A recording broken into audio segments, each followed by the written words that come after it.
അടി പുറത്തു വരാനായിട്ട് കഴിഞ്ഞെന്ന് വരില്ല. എന്നാലും ധൈര്യമായിട്ടിരിക്കണം, ധൈര്യമായി മുന്നോട്ട് പോകണം. പലതും ഫേസ് ചെയ്യേണ്ടി വരും എന്ന് മാത്രമേ എനിക്ക് അവരോട് പറയാനുള്ളൂ. സിസ്റ്റർ റാനറ്റ് മീഡിയ വണ്ണിനോടൊപ്പം ചേരുകയാണ്. റാനറ്റ് സിസ്റ്റർ ഒടുവിൽ റേഷൻ കാർഡ് വരെ ലഭിച്ചു. ദുരനുഭവങ്ങൾ തുറന്നു പറയേണ്ടി വന്നു ഇതൊക്കെ ലഭിക്കാനായി. എന്ത് തോന്നുന്നു ഇപ്പോൾ?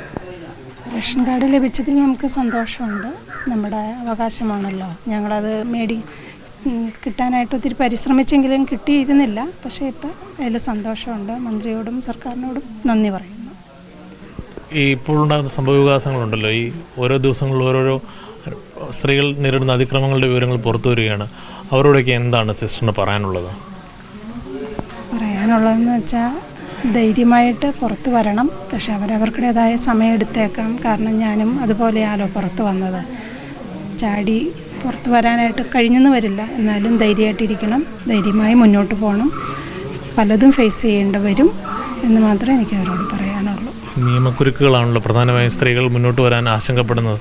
അപ്പോൾ അതിനൊക്കെ എങ്ങനെ നേരിട്ടതാണ്, എങ്ങനെയാണ് അതിനെ മറികടക്കാൻ കഴിയുക സ്ത്രീകൾക്കെന്നാണ് അവരോടൊക്കെ പറയാനുള്ളത്? അത് പൊതുസമൂഹത്തിൻ്റെ ഒരു സപ്പോർട്ട്, പിന്നെ മീഡിയയുടെ സപ്പോർട്ടുണ്ടായിരുന്നു, പിന്നെ നമ്മുടെ കുടുംബാംഗങ്ങൾ, നമ്മളെ അടുത്തറിയാവുന്നവർ, അങ്ങനെ ഓരോരുത്തർക്കുടെയും സപ്പോർട്ട് കൊണ്ട് മാത്രമേ മുന്നോട്ട് പോകാൻ പറ്റുള്ളൂ. തനിയെ ഒരു സ്ത്രീക്ക് ഒരിക്കലും ഇതൊന്നും അതിജീവിക്കാനായിട്ട് കഴിയില്ല. മഠത്തിൽ തുടരുകയല്ലേ? തീർച്ചയായും മഠത്തിൽ തുടരും.